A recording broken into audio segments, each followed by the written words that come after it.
Hello everyone. In case you didn't know, for the past month I've been working on a new and bigger version of my game Stravagante, called Stravagante Gigante. This is Rospetto, the game's official swashbuckling frog mascot. Stravagante Gigante is going to have more character creation options, more role tables, more prompts, optional extra rules, and a lot more art.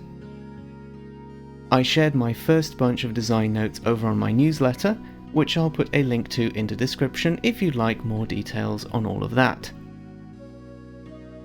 I have enough of the updated game typed up that I am ready to try playtesting it.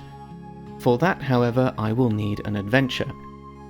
I have a rough outline prepared, as well as some key NPCs who you can see me drawing portraits of in this video.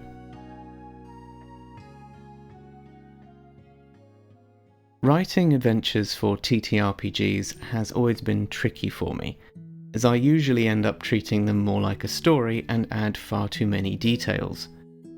With some help from my partner, I am doing my best to stick to the essentials for this one: hooks, important characters, important locations. Everything else should depend on the actions and decisions of the players. A useful tip she shared with me was that if a place or a person is recognizable or easy enough for most people to imagine, it does not need describing. For example, I don't need to include a paragraph about a typical bog-standard fantasy tavern, not unless there's something very peculiar about it. All this will also count as good practice, as I eventually want to include a couple of pre-written adventures in Stravagante Gigante.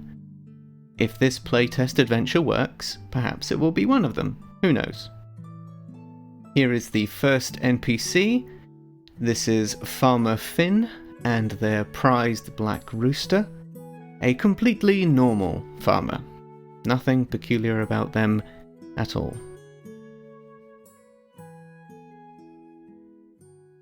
Speaking of adventures, some real-life ones are the reason I started working on this game expansion instead of continuing with my dark fantasy world-building project.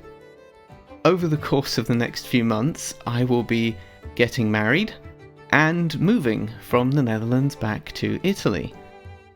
There's been a lot going on, and my partner and I are gradually getting as many things done before the big move officially begins this summer.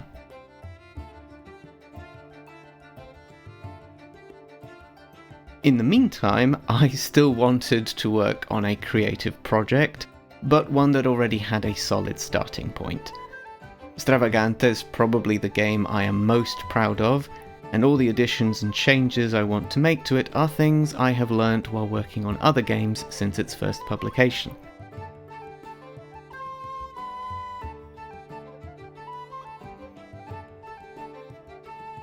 All that said, I am not replacing or getting rid of the original pocket-sized version of Stravagante. In some ways, Gigante will be a kind of second edition.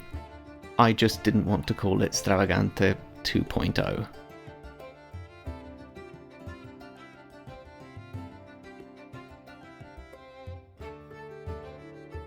This second NPC is a flamboyant ratfolk violinist.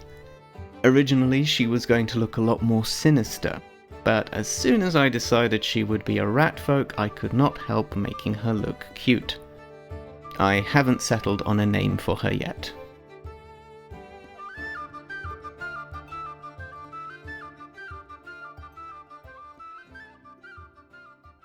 This third NPC is the gnome physician Dr. Gloucester, who travels around on the back of his trusty canine companion and assistant, Foster, the Saint Bernard.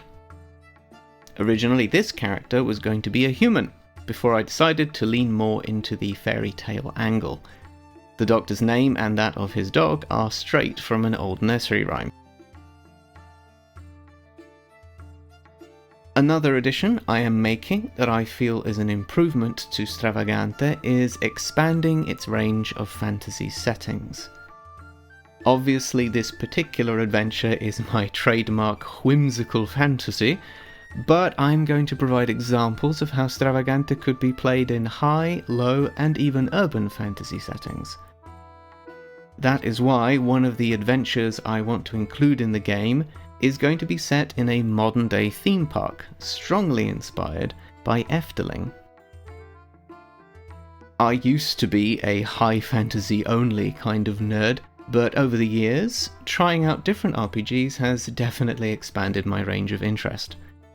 Because it's such a rules-light game, I think Stravagante could work really well for settings in which most things are normal and familiar, making the fantastical that much more special.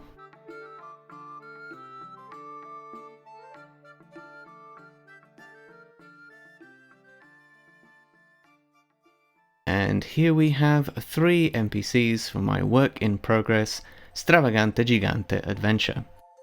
I had a lot of fun designing them, and I am very much looking forward to bringing them to life in-game. Thank you for watching, and I hope you enjoyed this video. If you want to stay up to date with more news about Stravagante Gigante, make sure you sign up to my newsletter, the Penflower Post. Until next time, bye bye.